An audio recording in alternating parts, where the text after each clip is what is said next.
بسم اللہ الرحمن الرحیم. ابھی جو ویڈیو میں نسخہ میں بتانے جا رہا ہوں یہ ہے دمہ کے مریضوں کے لیے ہے دمہ، اور جن کو سانس کا مسئلہ ہے وہ بالکل ختم ہوگا انشاءاللہ اسے اگر آپ کانسٹنٹ استعمال کرتے رہیں گے.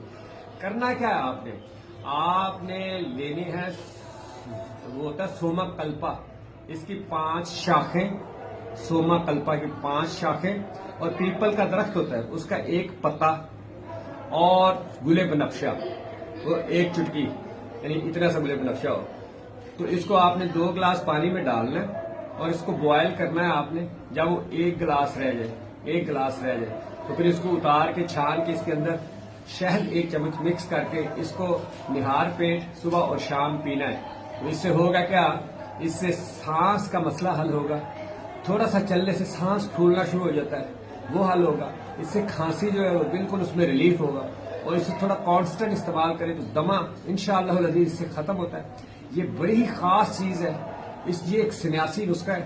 اسے آپ یوز کریں گے انشاءاللہ تعالیٰ تو آپ کو فائدہ ہوگا. تو آپ اسے شیئر بھی کریں. آپ اسے شیئر کریں تو دوسروں کو فائدہ ہوگا، تو پھر اس سے آپ کو بھی ثواب ہوگا. تو یہ صدقہ جاریہ ہو جاتا ہے، چلتا رہتا ہے سلسلہ. تو آپ نے اسے شیئر بھی کرنا ہے اور میرے اس چینل کو آپ نے فالو بھی کرنا ہے. Thank you very much for watching and sharing.